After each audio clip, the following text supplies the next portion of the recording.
Reddit, Yahoo, Medium, and more are adopting a new licensing standard to get compensated for AI scraping. We'll talk more about it in moments, but first. The Rode Wireless Go 3 wireless microphone is down to $199 via Amazon. This is a record low price and represents a discount of 30%, as it typically costs $285. The deal applies to all 13 colorways. This one made our list of the best mobile microphones.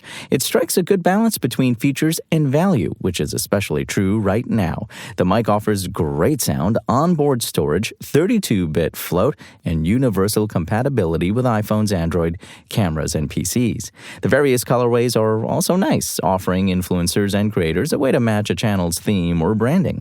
It can store up to 40 hours of footage at one time, and it connects wirelessly via 2.4 gigahertz. It also comes with accessories like a charging hub, various connection cables, a windshield, and a carry pouch. The microphone doesn't connect via Bluetooth, which could be a deal breaker for some. The affiliated Rode Central app occasionally runs into hiccups, but nothing that will ruin the overall functionality.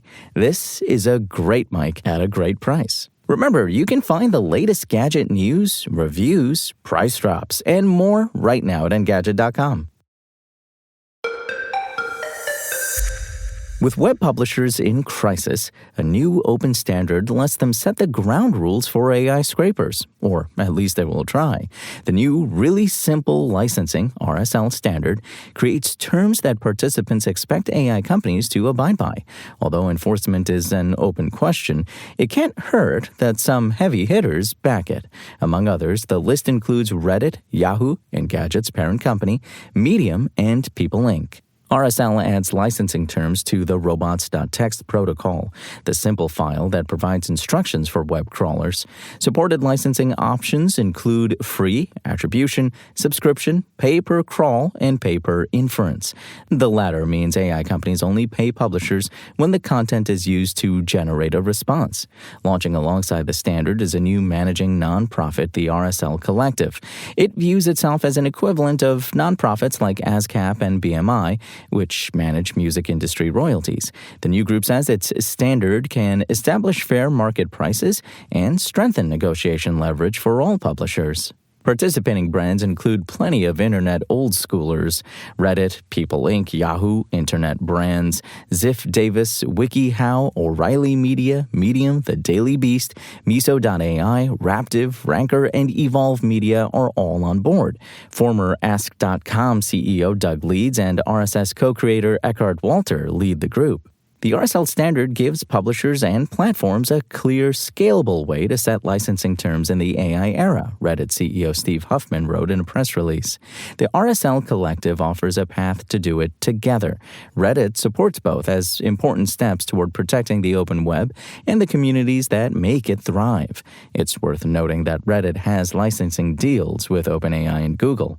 It's unclear whether AI companies will honor the standard. After all, they've been known to simply ignore robots.txt instructions. But the group believes its terms will be legally enforceable. In an interview with Ars Technica, Leeds pointed to Anthropic's recent $1.5 billion settlement, suggesting there's real money at stake for AI companies that don't train legitimately. However, that settlement is up in the air after a judge rejected it. Leeds told The Verge that the standard's collective nature could also help spread legal costs, making challenges to violations more feasible. As for technical enforcement, the RSL standard can't block bots on its own. For that, the group is partnering with the cloud company Fastly, which can act as a sort of gatekeeper. Perhaps Cloudflare, which recently launched a pay-per-crawl system, could eventually play a part too. Leeds said Fastly could serve as the bouncer at the door to the club. Leeds suggested to Ars Technica that there are incentives for AI companies too. Financially, it could be simpler for them than inking individual licensing deals. It could prevent a problem in AI content, using multiple sources for an answer to avoid using too much from any one. If content is legally licensed, the AI app can simply use the best source, which provides the user with a higher quality answer and minimizes the risk of hallucinations. He also referenced complaints from AI companies that there's no effective means of licensing web-wide content. We have listened to them, and what we've heard them say is, We need a new protocol, Leeds told Ars Technica. With the RSL standard, AI firms get a scalable way to get all the content they want, while setting an incentive that they'll only have to pay for the best content that their models actually reference. If they're using it, they pay for it, and if they're not using it, they don't pay for it.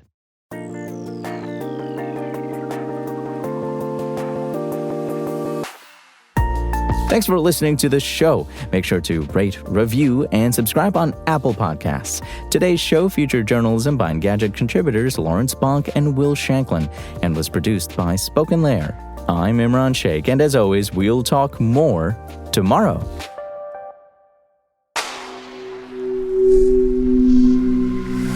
Spoken Layer.